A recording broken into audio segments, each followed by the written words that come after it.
ازاي نعمل كيكة هشة خفيفة جميلة طعمها حلو جدا بجوز الهند لعشاق جوز الهند. هنعمل كيكة جوز الهند في الخلاط بمنتهى السهولة. هنجيب بولة وهنحط فيها كوبايتين من الدقيق، كوباية من جوز الهند المبشور الناعم، يعني كمان كيس من البيكنج باودر اي نوع، ورشة ملح بسيطة.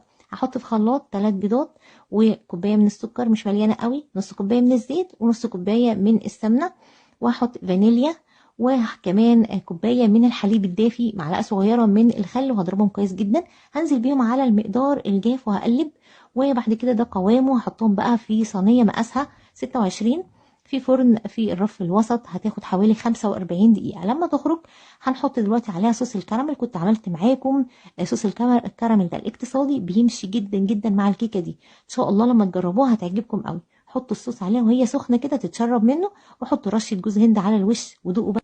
هتاكلوا اجمل كيك جوز الهند ان شاء الله هتعملوها على